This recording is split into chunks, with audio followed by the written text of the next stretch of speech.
And number 4 is This is Spinal Tap.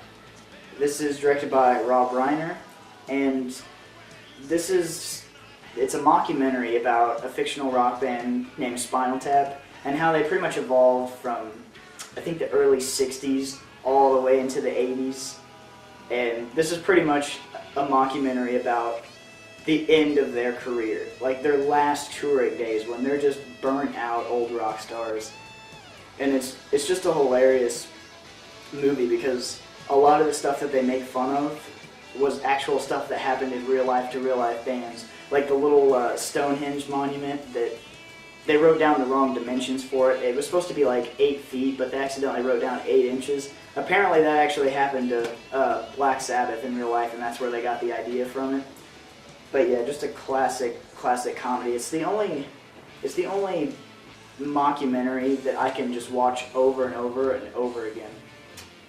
And number 3 is Reds, which stars Warren Beatty, Diane Keaton, Jack Nicholson, and Warren Beatty produced and directed it. And this has to be the biggest project that he's ever undertaken. And this isn't a movie for everybody, because unless you're kind of interested in what it's about going into it, you're probably not going to like it. I mean, maybe you will because it relies heavily on story rather than action or anything else. But basically, the story is about an American journalist, John Reed, who reports over in Russia during the Russian Revolution. And he kind of goes through certain trials and whatever when he's over in reporting. I mean, it doesn't all go his way when he's over in Russia. And of course he comes back because he has a good word for the Russian Revolution, so he comes back to the United States, and they're him and his wife, which is played by Diane Keaton, they're kind of put on trial there for not necessarily being traitors, but for sedition. And it's just a really good movie. It's a drama, so it relies heavily on story, but the story is really good. And Warren Beatty, he nailed down most of the historical points of the story. I mean, he has to kind of enlarge the story a little bit by adding more drama that didn't probably actually happen, but he did such a good job with it. And I mean, the DVD's got 2 discs. You have to get up and change the discs at intermission. So it's like a 3-hour movie, but it's another one of those movies that you just got to put the time in to watch it because it's so good. You can't not watch it. Number 2 is Planet of the Apes, the original one, starring Charlton Heston.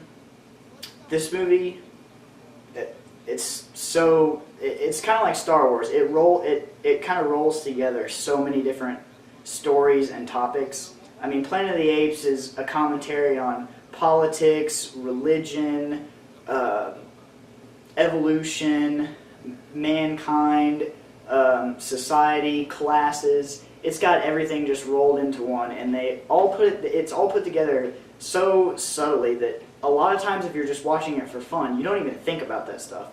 But if you go back and watch it, you kind of see the commentary on those different things.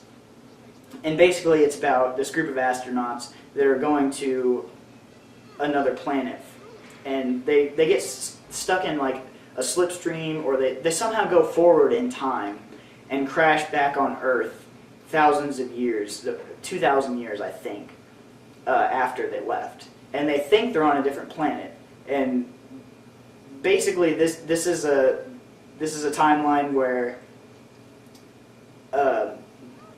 humans used to keep apes as pets, and basically mankind killed itself off.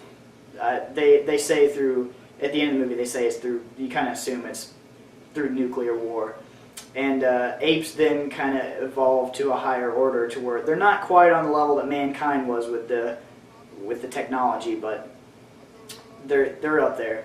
And it's kind of the reverse. It's like how the modern day world is now, just flipped on its head, where humans are kept as pets and treated like animals. And it's just a really well done movie, and the acting is so good. And the makeup and costumes in the movie are also really good.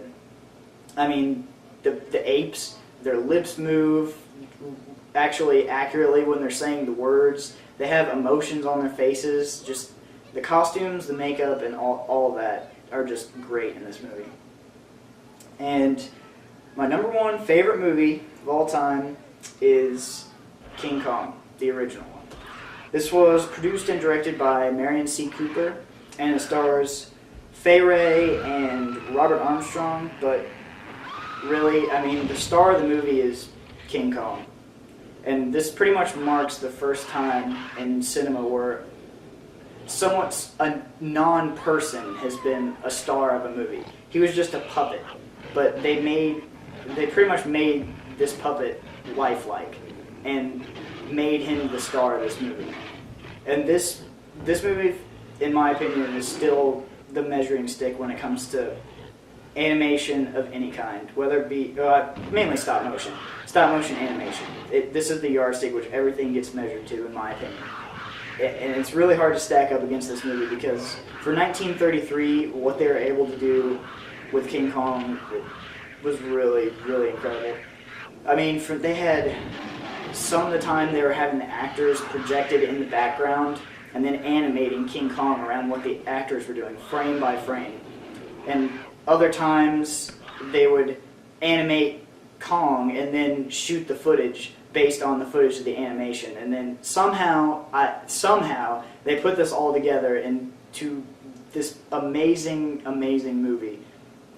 A lot of people still don't know how they were able to accomplish these things. And on the bonus features that I have on the Blu-ray I have of it, Peter Jackson tries to recreate the Lost Spider Pit sequence.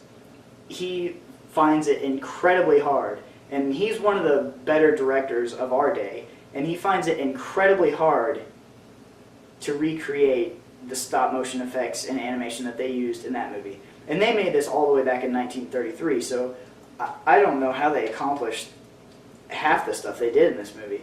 The story is pretty basic. It's typical Beauty and Beast story, but you look past that when you see it because you see all the effects and the emotion in Kong's face and stuff, and it's just amazing how they were able to do that.